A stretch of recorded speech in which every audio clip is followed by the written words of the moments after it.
Hi hello నమస్తే YouTube family. Welcome back to my YouTube channel. This is Suma. అందరూ ఎలా ఉన్నారు? Hope you all are doing good. అందరూ బాగుండాలని మనస్ఫూర్తిగా కోరుకుంటున్నా. నా అవుట్ఫిట్ ఎలా ఉందో కామెంట్ చేయండి. మా ఇంట్లో వినాయక చవితి ఎలా చేసాం మీరు కూడా చూసేయండి. ఫస్ట్ పేటకైతే పసుపు రాసుకున్నాము. తర్వాత నాకు వచ్చిన ముగ్గు అయితే వేశాను. కానీ ఆ ముగ్గు కాదని అమ్మ పక్కన వేరే ముగ్గు అయితే వేసింది. తర్వాత పేటకి కుంకుమ అండ్ బియ్యం పిండి బొట్లు పెట్టుకున్నాము. అమ్మ ముగ్గు అయితే ఇలా వేసింది. తర్వాత పేటను పెట్టుకొని దీపాలు అన్నీ పెట్టుకున్నాము. పూజకు కావాల్సిన సామాన్లన్నీ ఒక దగ్గర పెట్టుకున్నాము. తర్వాత బియ్యం వేసి పసుపు కుంకుమ వేసి మట్టి వినాయకుడిని అయితే పెట్టాము. అమ్మ జొన్న పొట్ట పొత్తులు అటు సైడ్ ఇటు సైడ్ ఒకటి పెట్టింది. అండ్ టవల్ కూడా వేసింది రెడ్ కలర్ది. తర్వాత అన్నీ పెట్టుకున్నాక ఫస్ట్ దీపం అయితే పెడుతుంది అమ్మ. ఇక్కడ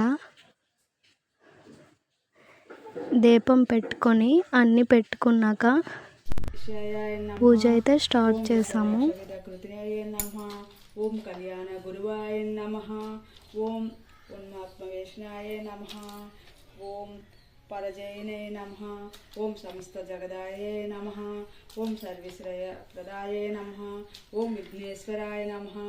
ఓం అగజానన పద్మార్కనం గజాననం మహర్నిశం అనేకదంతం భక్తానం ఏకదంతం పాష్మహే.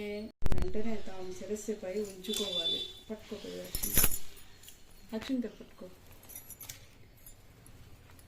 పూర్వం చంద్రవంశానికి చెందిన ధర్మరాజు దాయాదులతో మాయాజోలం వల్ల రాజ్యాన్ని పోగొట్టుకుని భార్య సోదరులతో వనవాసం చేస్తూ ఒకనాడు సైమిసారణ్యానికి చేరుకున్నాడు. అక్కడ సౌనకాది ఋషులకు అనేక పురాణ రహస్యమును బోధిస్తున్న సూత మహాముని దర్శించి తనకు తిరిగి రాజ్యం పొందే మార్గం ఏదైనా ఉంటే చెప్పమని ధర్మరాజు వేడుకున్నాడు. అంతటా సూత మహర్షి సకల శుభాలను కలిగే వసగే వినాయక చవితి వ్రతం గురించి వివరించాడు. విఘ్నేశ్వరోత్పత్తి చంద్రదర్శన దోష కారణం శాపమోక్షం గురించి ఆ మహాముని ఇలా చెప్పసాగాడు. గజాసురుడు అనే రాక్షసుడు తన తపస్సుచే పరమేశ్వరుడిని మెప్పించెను. అప్పుడు శివుడు తనకు పరముడు ఈ విధంగా ప్రసాదించెను. నీవు నా ఉదరంగంలో ఉండిపోవాలి. నన్ను ఎవరు వధించజాలననే శక్తిని ప్రసాదింపమని కోరాడు.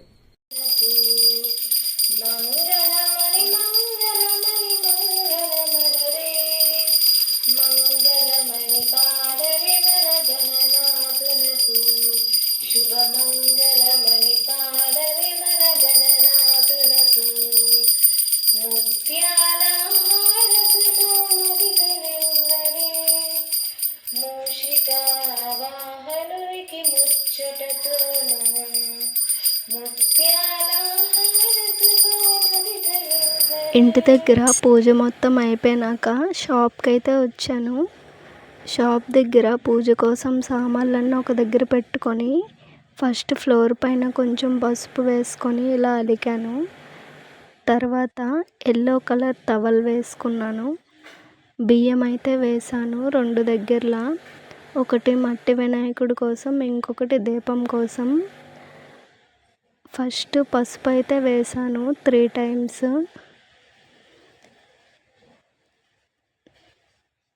తర్వాత కుంకుమ కూడా వేసాను 3 టైమ్స్. పసుపు కుంకుమ 2 వేసుకున్నాక మట్టి వినాయకుడిని అయితే పెట్టుకున్నాను. మట్టి వినాయకుడిని తర్వాత ఫస్ట్ పసుపుతో అయితే బొట్టు పెట్టాను. దానిపైన కుంకుమతో తర్వాత బొట్టు పెట్టాను.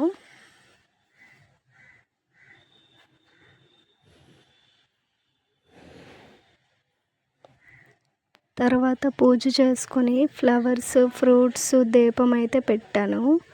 ఫైనల్లీ పూజ అయితే కంప్లీట్ అయిపోయింది.